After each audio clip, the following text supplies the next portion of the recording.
Hey everybody, welcome to this. I think we're up to episode 8 of What's New in CX. I'm Zeus Kerravala here with my co-host Juanita Coley, also known as the People in Pink. For whatever reason, we dressed alike today. You look good in pink, Z. Yeah, I like wearing pink. And funnily enough, we're doing this at something like 11 o'clock Berlin time, where I am, and Juanita, you're in the Philippines. So it's actually tomorrow for you, right? It's tomorrow for me, Yeah, yes. yeah. Well, buy some lottery tickets. And let me know what the numbers are. So, anyways, it's we talked last week, but we had a big week for CX. We had a lot of CXy type things. The first one I want to talk about, I'm going to call this the news of the week. Was it the biggest announcement? Probably not, but it follows a theme that Juanita and I have been talking about for some time, and that is 8x8 recently announced its workforce management solution, which would be included as a standard native capability in every 8x8 customer contact center seat at no additional cost. And this is interesting because we've been talking about this whole coming together of WFM and CCaaS. I think it increases 8x8's TAM somewhere between the $5 to $10 billion range, depending on how you measure it. Historically, as you know, Juanita, WFM was a bolt-on, use Verint or something like that to collaborate or bolt it onto your product. More and more, though, we're starting to see vendors build their own. Zoom built their own, AWS built their own, Webex built their own, RingCentral bought Community WFM. And so what did you think of this, and why is there such momentum in building your own? Yeah, I think that it's momentum. We've been talking about the Z for a good bit of time, right? And so just following this trend is so exciting to see because it's something that we've been talking about. So it's kind of like this prophecy being fulfilled. And I think that the reason it's happening is because customers are wising up to, hey, we can't just consider the customer aspect of delivering contacts to the business. We also have to consider the workforce, whether that be AI or whether that be actual human workforce. The workforce is becoming hybrid, right? And that's what workforce management does, right? So, when the 8x8 news broke, I was like, this is amazing. I feel like is well overdue for the industry, right? When a customer buys contact center, and they say, hey, I want to deliver a great customer experience. I want to make sure that my customers get to the right person or the right resource, if that's AI, at the right time in the right place so that they can get a great customer experience and great service. We have to consider workforce, right? Like we have to consider who's going to be Yeah. on the other side of that engagement, whether that's AI or human. And you need workforce management to do that. So it's like going to the car dealership and them saying, "Oh yeah, you get seatbelts with your car." Yeah, I think I need that.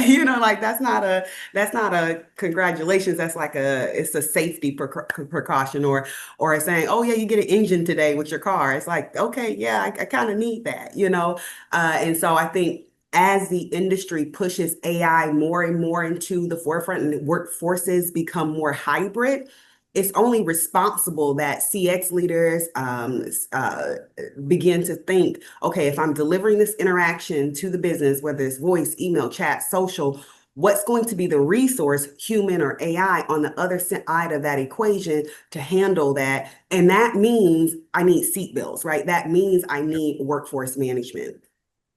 Yeah, and what's interesting is 8x8's included it at no charge, which, and you think 8x8 actually serves kind of mid-market, down market, right?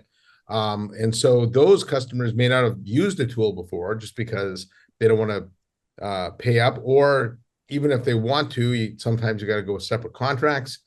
One of the things that's been interesting to see here, Juanita, is when you look at who's rolling this out as an integrated part of their stack, it's not the traditional contact center vendors, right? It's Ring bought it there. You can think they come from the UC side. So did Webex. So did Zoom.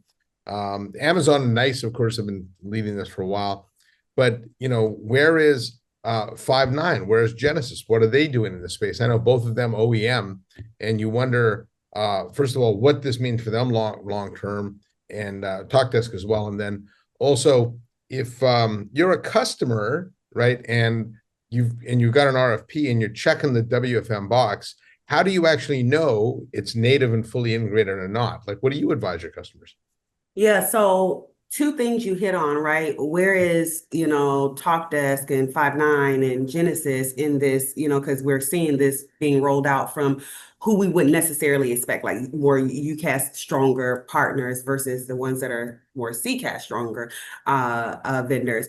And I think one of the reasons we're seeing that is because vendors that we associate with stronger on the CCaaS side, they're really hedging their bets on this AI, and agentic AI and these things, which I don't necessarily think is wrong because again, as AI push more into the forefront into the hybrid style workforces, somebody's got to solve for it. However, I think that's why we're not seeing them focus as much on WFM. I think it will create a gap though when it comes to user adoption, when it comes from a customer perspective, because again, when I talk to customers, they want AI, they want agentic AI, they have budget for AI, they have all these different things, but they are not at the point to where they're actually even rolling out AI and agentic AI. They're still trying to figure out how many people do I have here today? How many people do I need?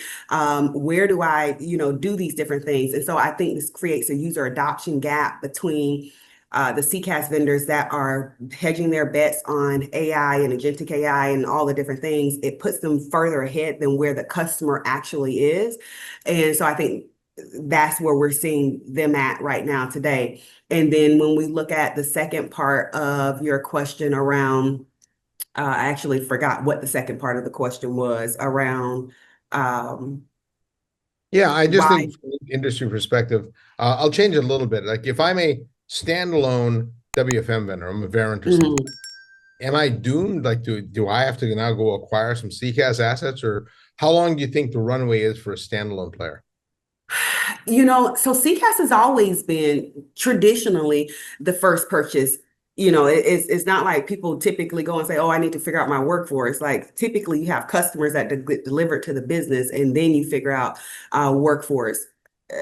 I don't know if that's chicken and egg and chicken. Like which came first and which one should. But I don't think the short answer to my your question is I don't think they're doomed. I think that they do need to think differently, though, in how they approach the customer journey, right? Again, customers are delivered to the business, and then we are saying, okay, how do we resource and serve those customers? I say this all the time.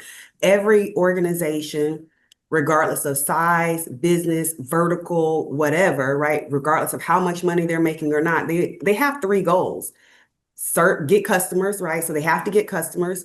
They have to serve those customers. So they have to have the resources, whether that's employees, AI, or whatever, to serve those customers. And then they have to do so profitably. Like every organization has to do that.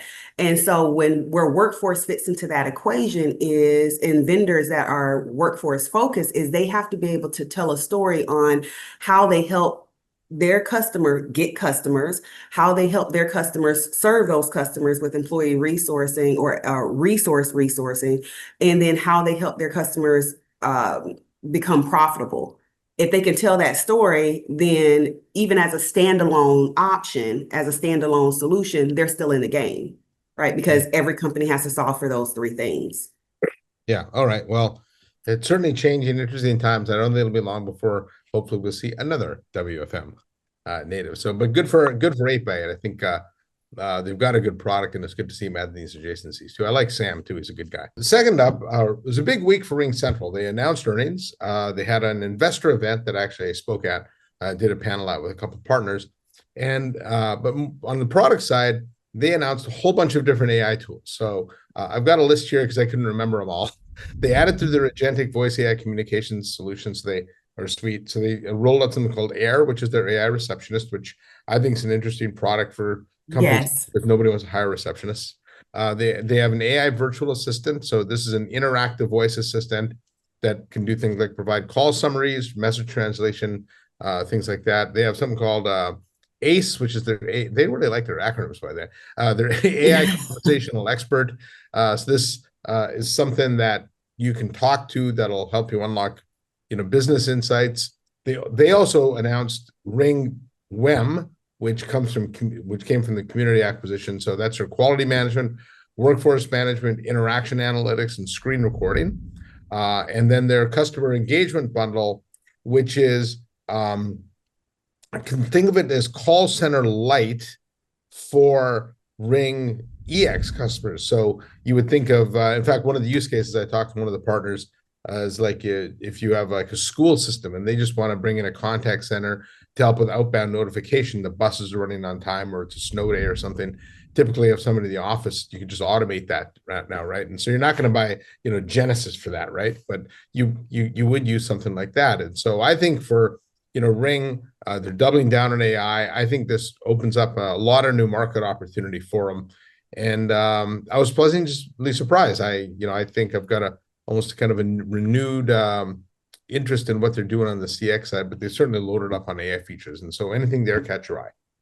Yeah, what I find particularly interesting about Ring and all of the AI things that they're rolling out and solutions that they're rolling out is more so timing, right? I find the timing of it very interesting because remember, we covered the news about Ring and Community, right? So they went and did this WFM acquisition or merger, and so now they have the WFM component of things, right? They've been talking about quality. They've been talking about all these components of how we make sure, again, that resource part of the equation is accounted for. Now they're layering in this AI stuff, right? Which is a hybrid workforce. They're now saying, hey, air reception, this, the ACE, right? The one that you're mentioning about ACE. So now they're layering in all of these AI components, which is, again, back to my point about the hybrid workforce. You can't deliver interactions to a business and then try to figure out on the back end, okay, well, who's gonna serve it? You figure out who's gonna serve it, right, with your resources. Oh, this is gonna go to a human or this is gonna go to AI, and then you actually figure out how we deliver that to the human or the AI. And so the timing about how Ring is going about their solutioning and product roadmap is really interesting to me because it feels very thoughtful in the manner of which they're saying, oh, yep, WFM, we're going to need that. We're going to need the quality pieces. We're going to need all of these. Oh, yeah, now let's loop back around to this AI piece, which again, like I said, I love AI and I love organizations that are thinking about AI and agentic AI and all those different things. I think timing matters in how they roll this out in their product roadmap. So I love what that's my kind of 2 cents, if you will, on a Ring. Yeah, when they first rolled out Ring CX, it was a pretty basic product, but it's come a long way. And so it'll be interesting to see long term how they manage the relationship with NICE and Ring CX. But they can certainly address, right now what they're saying is, small market, mid market, simple contact center use cases, Ring CX, more advanced ones, the NICE partnership. But there certainly is a blurring of the lines happening there. So we'll see what they do. Now, next up on the docket was Zoom. They acquired a company called Bonsai, who maybe are not all that well known in CCaaS circles, but you can think of them as an all-in-one client engagement and business management platform. It's actually designed for small businesses and solopreneurs, so folks like you and I. And it has a number of things like a unified workspace with tools for client relations, project tracking, contracts, invoicing, payment. Think of it as kind of a mirroring of like QuickBooks and CRM, right? And so for customers, for Zoom, Juanita, they're really a fascinating company because they started with the core meetings, they added CCaaS, but they've added docs, they've added mail, and they are really trying to be that all-in-one work platform. Like Eric's vision is you're going to work in Zoom all day long. And now, as a small business, you can do a lot of your record keeping, invoicing, things like that. And these are all customer related things, right? Yeah. And so they're not kind of, their definition of an adjacency is certainly different than the rest of the industries. And, I think they're moving into, in fact, from a TAM expansion perspective, I know that kind of solopreneur software market's like $7 billion and stuff. And so it's choosing to go down this path is really interesting because it's not something you would kind of expected from a UCaaS, CCaaS vendor. Mm-hmm. Yeah, Zoom is very interesting to me because Zoom um, feels like an ecosystem in and of itself. You know, Yes, that's actually a really chat. good way to put it. Yeah. Yeah, Zoom is an entire ecosystem in and of itself. Like I don't typically think about Zoom, which I think this is probably an Achilles heel. So it's a good thing and it's kind of a negative thing, right? And that I don't place Zoom in contact center box, right? When I think about Zoom, I think about the entire work experience or just the human experience because you have chats, you have your meetings, you have video, you have conference room, you have hardware, it's an entire ecosystem. So you could totally, right, get away with saying I'm a Zoom, like you hear people say this, oh, I'm a Microsoft shop. You could get away with saying, hey, I'm a Zoom shop, right? Like, hey, I have docs, I have video, I have this, and completely and be fine, right? And so when I think about Zoom, I think of them more of an ecosystem player. If I don't even know if that's a real category or not, but making one up today. But I think of them more of an ecosystem player. Yeah, no, it's they've really taken this concept of adding adjacencies to the next level. And so we'll see what they do. But the one thing I'll say about Zoom is in general, people like Zoom. People like working in Zoom. I use Zoom and I've got access to all the tools because it's easy to use. The interface is pretty easy to understand. This whole concept of meet happy has extended to work happy. And I think they're going to have some success with this. So, good for them. So, Yeah.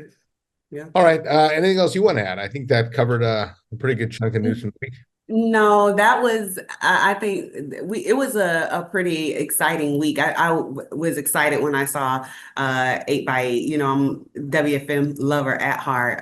So I was pretty excited about that. Yeah. That took the cake for me for news of the week. What took the cake for you for news of the week? Well, I thought the eBay one was just because it's just following a trend that we've been talking about now for a while. So it seems like every week someone's doing this. So Yeah. yeah. Yeah. Who's But next? Who's gonna be next? Who do you think is gonna be um, next? I am still expecting Thoma Bravo to buy Five9 and merge them with Verint. So uh, Okay.